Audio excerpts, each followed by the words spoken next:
थोड़े संक्षेप में, क्योंकि संभवतः मुंबई में दास के द्वारा पहली बार ही भक्तमाल की कथा का निरूपण किया जा रहा है, इसलिए ग्रंथ का परिचय, ग्रंथकार का परिचय संक्षिप्त रीति से ही सही देना अत्यंत आवश्यक है। सबसे पहले आपको बड़ी जानकर प्रसन्नता होगी कि भक्तमाल ग्रंथ जिनकी कृपा से हमें मिला, वो नाभा गोस्वामी जी उनकी मूल प्राकट्य भूमि महाराष्ट्र की पवित्र धरती ही है। और इस रहस्य को बहुधा लोग बहुत कम जानते हैं। भक्तमाल के टीकाकार श्री प्रियादास जी महाराज ने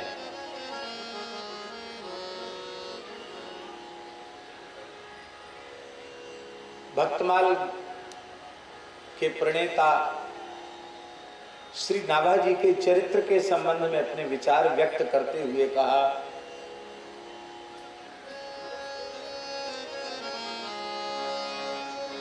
हनुमान वंश ही में जन्म प्रसिद्ध जाको, भयो दृगहीन सो नवीन बात जाने। हनुमान वंश में जिनका जन्म हुआ, आप लोग कहेंगे कि हनुमान वंश तो हम पहली बार ही सुने, हनुमान वंश क्या होता है? महाराष्ट्र की पवित्र धरती पर एक ऋग्वेदी ब्राह्मण निवास करते थे।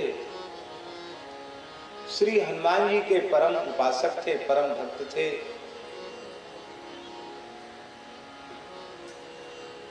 निष्काम भक्त थे, उनके चित्त में कोई लौकिक पारलौकिक भोग की कामना नहीं थी।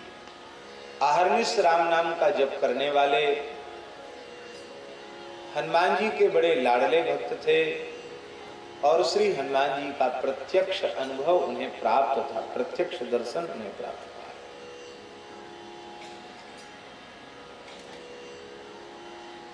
अभाव जो है ना,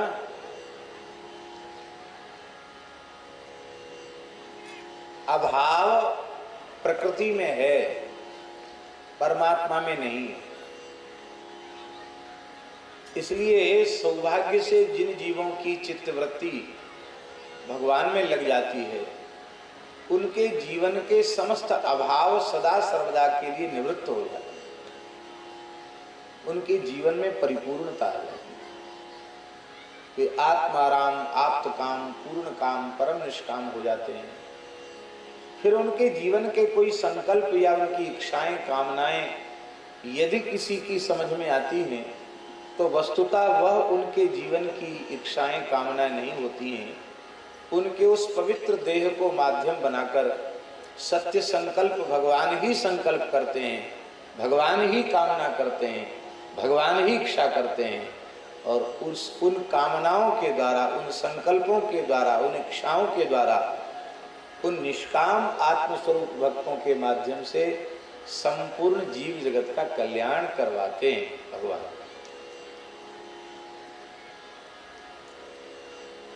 भगवान ने गीता में कहा, तदात्मानं सृजाम्यहम्, तदा अहम आत्मानं सृजामि। वो आत्मा जो है भगवान के भक्त ही है। ज्ञानी त्वात्मैव मे मतम्, भक्त, ज्ञानी भक्त भगवान की आत्मा ही है। इसलिए तदा आत्मानं सृजामि, इसका अर्थ है आत्मस्वरूप संतों को मैं धरती पर भेजता हूं।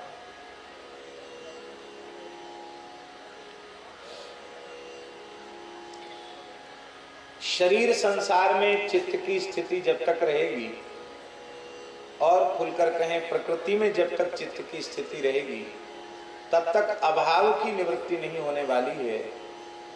यत् पृथिव्याम व्रीहि यव हिरण्यम पशव स्त्रिया, सब कुछ एक ही मनुष्य को मिल जाए तो भी उससे पूर्णता होने वाली नहीं है। क्योंकि न जातु कामः कामानाम उपभोगेन शाम्यति हविषा कृष्ण व्रतमेव भूय एवाभिवर्धते। घटे न काम अग्नि तुलसी कह विषय भोग बहु गीते। इसका अनुवाद गोस्वामी जी ने विनय पत्रिका में भी किया है। वे महाराष्ट्र के ब्राह्मण देवता निष्काम भक्त थे, हनुमान जी के भक्त थे, राम जी के भक्त थे, इसलिए उनके चित्त में कोई कामना नहीं थी और किसी अभाव की अनुभूति भी नहीं थी। किंतु भगवान चाहते थे कि इस पवित्र ब्राह्मण के माध्यम से मेरी एक कोई विशिष्ट विभूति अवतरित हो। इसके लिए एक ऐसा बानक बन गया। एक दिन किसी ने उन ब्राह्मण देवता को पुत्रहीन कह करके उनका तिरस्कार किया। उनके कोई संतान नहीं थे, सपत्नीक भगवान का भजन ही करते थे।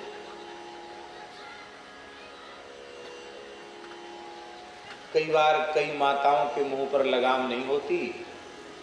माता ने किसी ने कह दिया, किसी स्त्री ने कह दिया कि सवेरे सवेरे पुत्रहीन का मुंह देखा, निपूते का मुंह देखा, पता नहीं क्या होगा। आपके मन में विचार आया कि हम इतने निंदे और इतने घृणित हो गए कि हमारा मुख देखना भी लोगों के लिए अच्छा नहीं लगता। तो आप दुखी हो गए। आपको दुखी देखकर हनुमान जी ने कहा कि क्या कारण है, आप दुखी क्यों हैं? महाराज, पुत्रहीनता के कारण संसार इस हेय दृष्टि से, घृणा की दृष्टि से हमको देखता है। इससे अच्छा तो हमारी मृत्यु ही हो जाए, सो ही अच्छा है। उनकी अतिशय पीड़ा को देखकर हनुमान जी द्रवित हो गए। कहा, यद्यपि तुम्हारे मन में कोई कामना नहीं है, पर जीव जगत के कल्याण के लिए मेरे आशीर्वाद से तुम्हारे यहाँ पुत्र का जन्म होगा और मेरी कृपा से तुम्हारा वंश चलेगा। आगे चलकर इसी वंश में एक ऐसी विभूति प्रकट होगी जिसके द्वारा इस जीव जगत का परम हित होगा, परम कल्याण होगा और तुम्हारी तो सैकड़ों पीढ़ियां तर जाएंगी।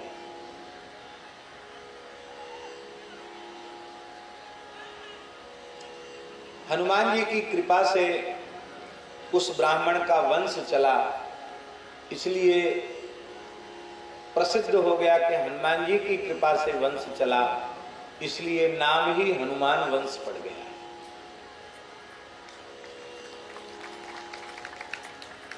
उसी वंश में स्वनाम धन्य श्री नाभा गोस्वामी जी का अवतार हुआ है और भक्तों के अवतार काल में कोई न कोई अनहोनी घटना घटती है। जैसे भगवान का जन्म कर्म दिव्य होता है, ऐसे ही भगवत स्वरूप भक्तों का भी जन्म कर्म दिव्य ही होता है। लौकिक प्रतिकूलता भी उस दिव्यता को अभिव्यक्त करने वाली होती है, प्रकट करने वाली होती है।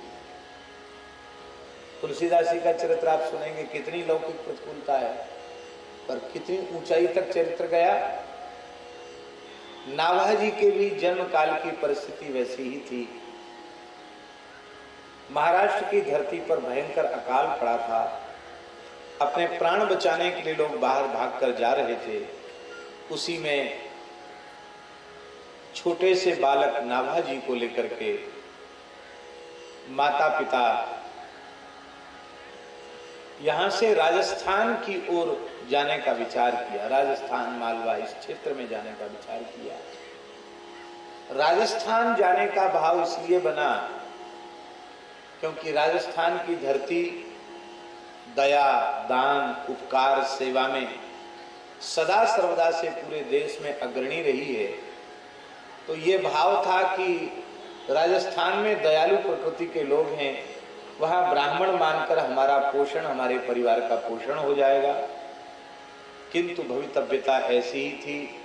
मार्ग में ही पिता का भगवत धाम प्रयाण हो गया और नाभाजी की जन्मदात्री माता का भी भगवत धाम प्रयाण हो गया।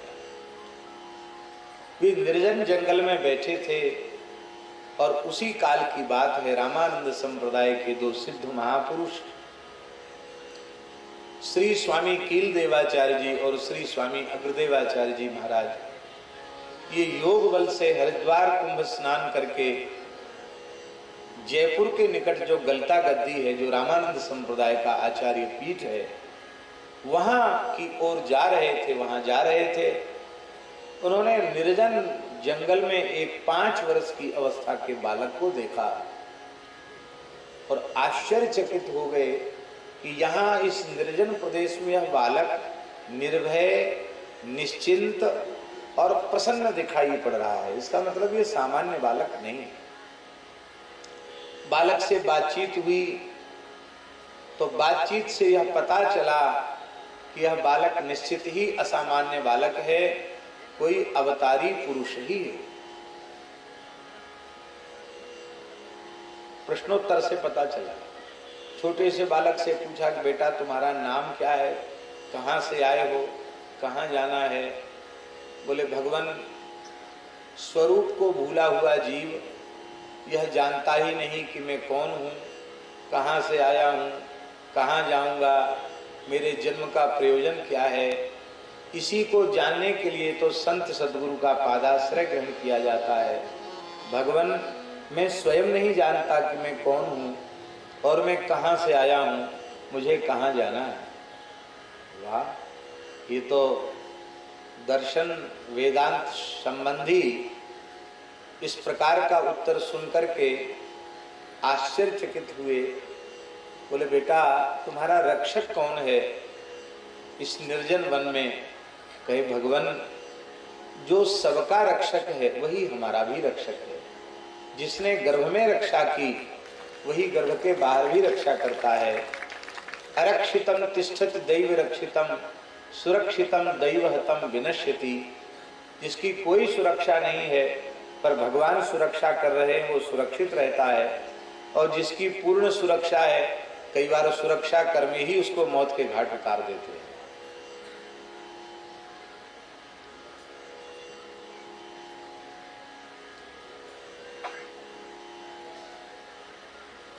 प्रसन्न हो गए। बालक, हमारे साथ चलोगे? हाँ बाबा, अवश्य चलेंगे। बालक जन्मांध है। हमने तो अपने गुरुजनों से सुना है कि यहां से यहां तक सपाट था, नेत्र के चिन्ह भी नहीं थे नाभाजी के। विलक्षण अंधत्व, सीधा यहां सपाट। उन महापुरुषों ने, प्रियादास जी लिखते हैं, बड़े सिद्ध जललय कमंडल सो सींचे नयन। उन सिद्ध महापुरुषों ने अपने कमंडलों में जो गंगा जी का जल था हाथ में लिया और श्री राम तारक मंत्र का मानसिक उच्चारण करके जैसे ही बालक के नेत्रों पर उस पवित्र जल के छींटे मारे कि खुले चक उस बालक के नेत्र खुल गए। क्योंकि दृष्टि खोलना, दृष्टि देना ये संतों का ही कार्य है। संतो दिशंति चक्षुंसी बहिरर्कस समुत्थिता देवता बांधवा संत संत आत्मा हमें च। कण कण में भगवान विराजमान है, सर्वगत सर्वरूप सर्वमय भगवान है, पर यह अनुभव करने की दृष्टि बिना संत सद्गुरु के अनुग्रह के किसी जीव को प्राप्त होती नहीं। तो दृष्टि देना ये संतों का ही कार्य है।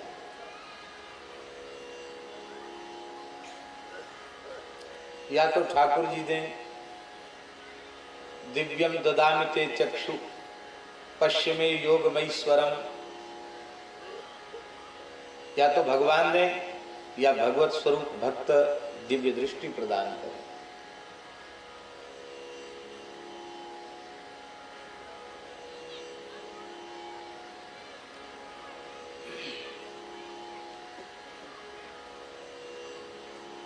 नेत्रों की सफलता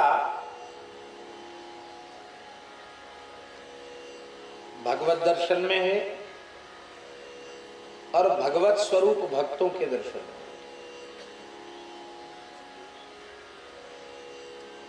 ब्रजांगनाएं कह रही हैं,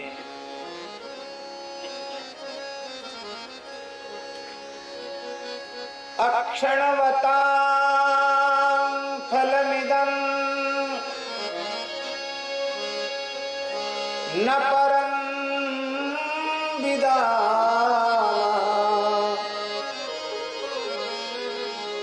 सख्यः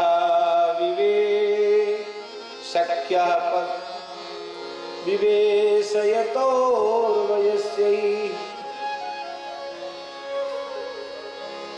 सख्यः पशून् विवेशयतोर्वयस्यै वक्त्रं व्रजेश सुतयो रनुवेणुजुष्टं यैर्वा निपीत मनुरक्त कटाक्षमोक्षम्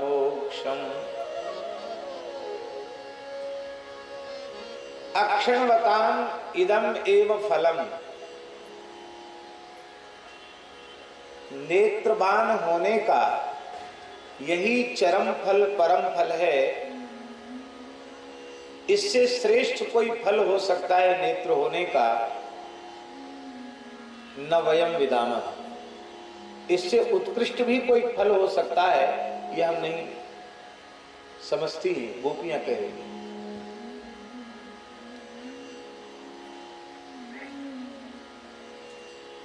मंद मंद मुस्कुराते हुए, गैया चराते हुए, बंसी बजाते हुए, वक्त्रम ब्रजेश सुतयो अनुवेणुजुष्टम। ब्रजेश सुत कृष्ण बलराम, इनके अधर पर बंसी विराजमान है। मंद मंद मुस्कुरा रहे हैं, बंसी बजा रहे हैं, तिरछी चितवन से देख रहे हैं। ऐसी झांकी का दर्शन करना गिरिराज जी की तृहटी में नेत्रवान होने का यही एकमात्र फल है। ये दर्शन नहीं हो रहा है तो हम नेत्रवान कहलाने के योग्य नहीं।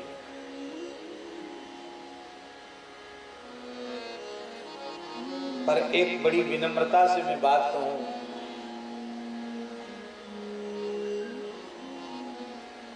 नेत्रों की सफलता भगवत साक्षात्कार भगवत दर्शन में है, यह बात अवश्य है। किंतु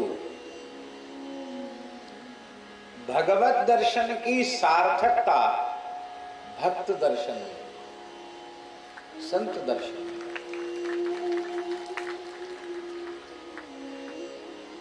आंखों का फल भगवान का दर्शन और भगवान के दर्शन का फल संत दर्शन।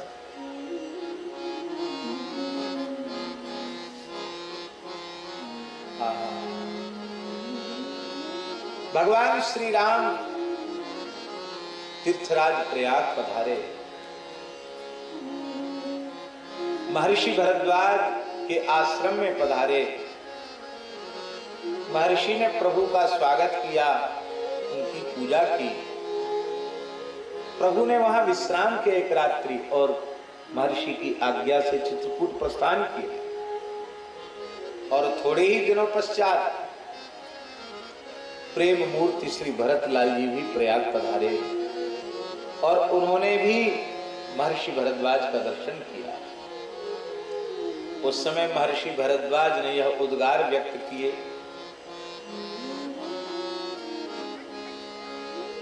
वे कहने लगे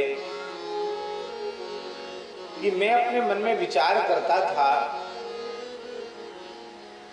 कि वैदिक सनातन धर्म का कर्तव्य बुद्धि से, निष्काम भाव से, निष्ठा पूर्वक जो मैंने अनुष्ठान किया, आचरण किया तीर्थराज प्रयाग में रहकर, उन समस्त साधनों का निष्काम भाव से किए जाने का दिव्य परिणाम या सामने आया।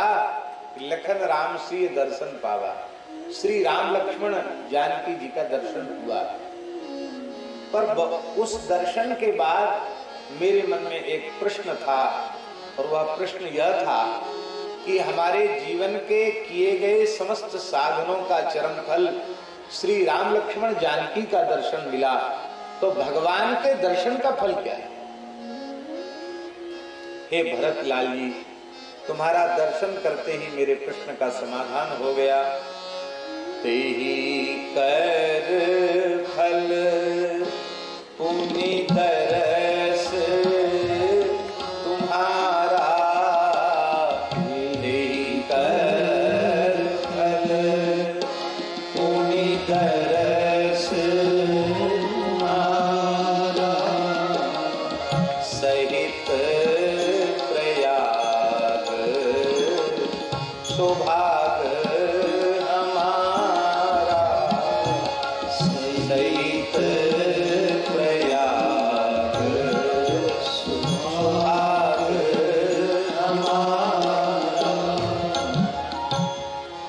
जिसको भगवत साक्षात्कार हुआ, उन सबों ने भगवत साक्षात्कार के बाद संत दर्शन की कामना की।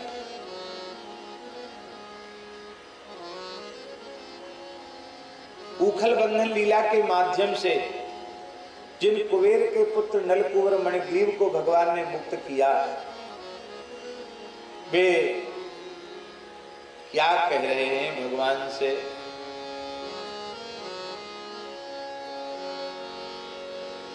वाणी गुणानुकथने श्रवणौ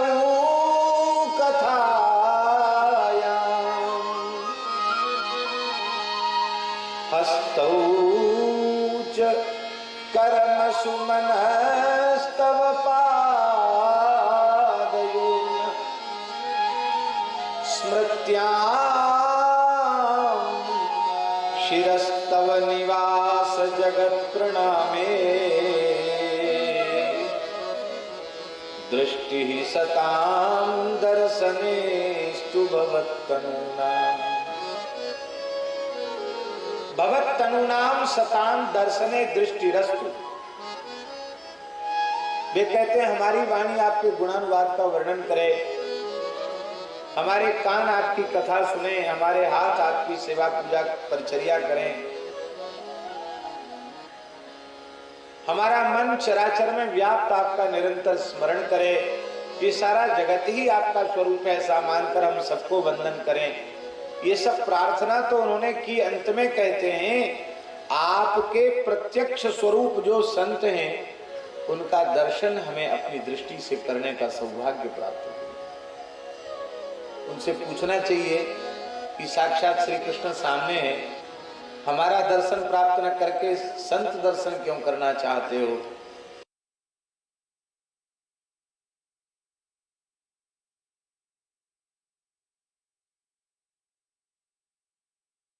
दर्शन की महिमा भगवत साक्षात्कार के अनंतर ही समझ में आती। संत सद्गुरु की कृपा के बिना भगवत साक्षात्कार नहीं होता, और भगवत साक्षात्कार हुए बिना संत सद्गुरु की क्या महिमा है, क्या गरिमा है, उनकी कृपा क्या है, इसका अनुभव नहीं होता। जब कोई भाग्यशाली जीव कोटि कोटि कंदर्प दर्प दलन करने वाले मदन मोहन श्याम सुंदर का दर्शन करता है, श्री राधा माधव का दर्शन करता है, श्री लक्ष्मी नारायण का दर्शन करता है, श्री सीतारामचंद्र भगवान का दर्शन करता है, उस काल में जो उसे सुख मिलता है, उसे करोड़ों करोड़ों जिह्वाओं से भी वर्णन नहीं किया जा सकता। उस समय वह अनुभव करता है कि आज जो दुर्लभ अलभ्य लाभ मुझे मिल रहा है, इसमें मेरी साधना, मेरी उपासना, मेरा पुरुषार्थ कारण नहीं है। अमुक संत सद्गुरु की जो कृपा इस दास को प्राप्त हुई थी, उस कृपा का ही प्रतिफल यह है जो आज प्रभु का मंगलमय दर्शन करके मैं कृतार्थ हो रहा हूं।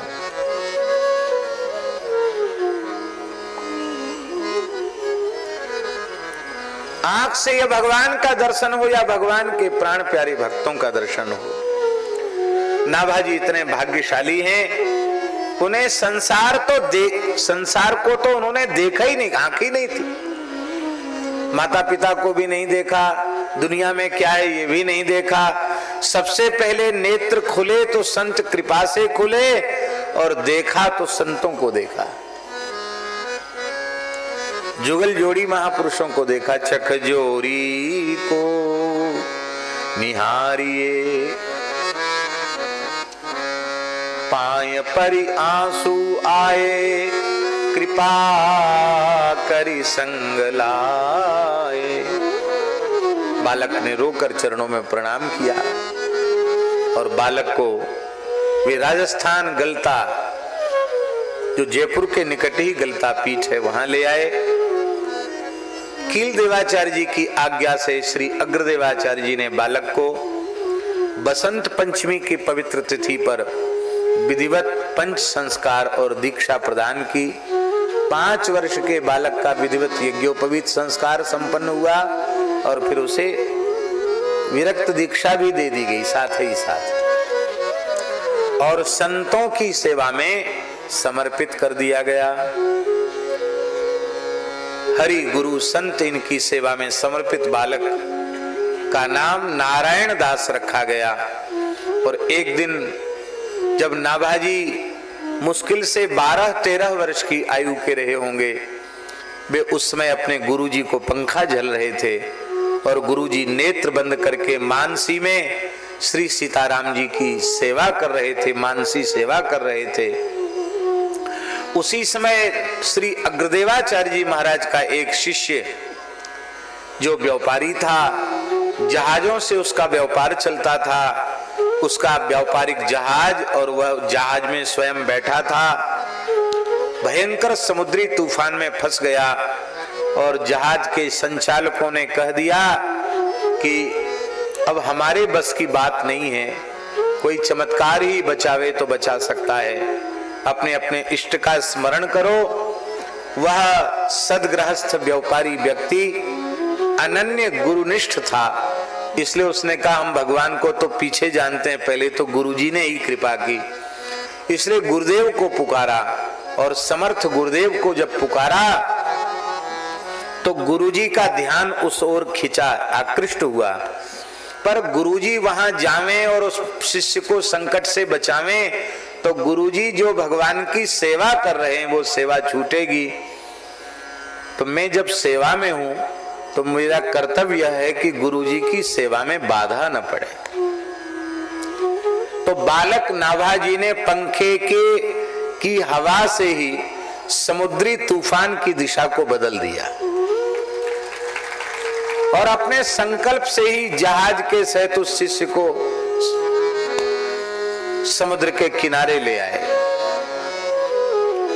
लेकिन समर्थ सदगुरु अपने भाव में सूक्ष्म देह से तब तक समुद्र तट पर पहुंच चुके थे और वहां विपत्ति तो शिष्य की दूर हो चुकी थी, लेकिन समुद्र तट पर पहुंचकर समुद्र भगवान की विभूति है। समुद्र के नीले नीले जल को देखकर भगवान के नील वर्ण का वे स्मरण करके भाव विह्वल हो रहे थे, उन्हें विस्मृत हो रहा था। तब श्री नाभाजी ने अपने गुरुदेव के चरणों में प्रणाम करके कहा, उसी भाव राज्य में, मानसी राज्य में, गुरुदेव आपकी कृपा से शिष्य का संकट दूर हुआ।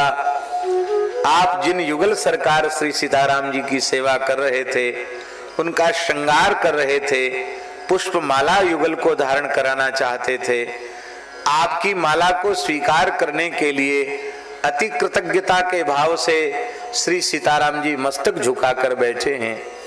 आप कृपा करके उनके कंठ में माला धारण करावें। आप जिस पद्धति से सेवा कर रहे थे, कृपा पूर्वक उसी पद्धति से सेवा करें, आरंभ करें। तुरंत ध्यान में जब ये आवाज सुनाई पड़ी तो आप पुनः अपनी सेवा में पहुंच गए और संपूर्ण सेवा संपन्न करके उन्होंने नेत्र खोले और नेत्र खोल करके कहा कि बोले हो कौन? जिस ध्यान की प्रगाढ़ अवस्था में बाह्य जगत का कोई शब्द ही प्रवेश नहीं करता है, वहां मेरे हृदय में प्रवेश करके बोला कौन? बालक नारायण दास ने यह नहीं कहा कि मैं आप जैसे सिद्ध गुरु का चेला हूं तो मैं कोई सामान्य हूं, मैं भी महान सिद्ध हूं, मैं सब जानता हूं, मैंने बोला, ऐसा वचन उनकी वाणी से नहीं निकला, अहंकार उनकी वाणी में नहीं झलका। नाभाजी ने साष्टांग प्रणाम करके कहा, भगवान आपकी जूठन खा के जिसने अपने प्राण धारण कर रखे हैं, जिसको आपने बचपन से अपना उच्छिष्ट देकर पाला पोषा है, वही आपका उच्छिष्ट सेवी दासानुदास आपका दुलारा बालक नारायण दास बोला। गुरुजी के नेत्र भराए, बेटा शिष्य के मन में क्या चल रहा है ये गुरुजी जान लेवे तो आश्चर्य नहीं है, पर गुरुजी की आध्यात्मिक जगत की साधना में शिष्य का प्रवेश हो जाए, यहां बैठे बैठे खड़े खड़े मेरी मानसी सेवा देख लेना, सैकड़ों किलोमीटर दूर समुद्र में किसी पर विपत्ति आई है उसे देख लेना, और शिष्य का सेवक का कर्तव्य स्वामी को कष्ट न उठाना पड़े, तो मेरे कष्ट किए बिना शिष्य की विपत्ति को दूर कर देना, पंखे की हवा से ही तूफान की दिशा बदल देना, ये सब अलौकिक कार्य हैं। बेटा तुम तो सिद्ध हो चुके हो, ये तुम्हारे ऊपर जो ये कृपा हुई है ये संतों की कृपा है, इसलिए तुम संतों का चरित्र गाओ, संतों का यश गाओ, भक्तों के चरित्रों की माला बनाकर भगवान को धारण कराओ। नाभाजी ने कहा, गुरुदेव आपकी आज्ञा सिरोधार्य है, किंतु संतों के चरित्र बड़े विलक्षण हैं, कौन वर्णन करे। आप कहें तो रामकृष्ण का चरित्र मैं गा सकता हूं, पर संतों का चरित्र गाना बहुत कठिन काम। एक तो भक्त जिते भूलोक में, कथे कौन पे जाए, समुद्र पान श्रद्धा करे, कहाँ चिरी पेट समाए।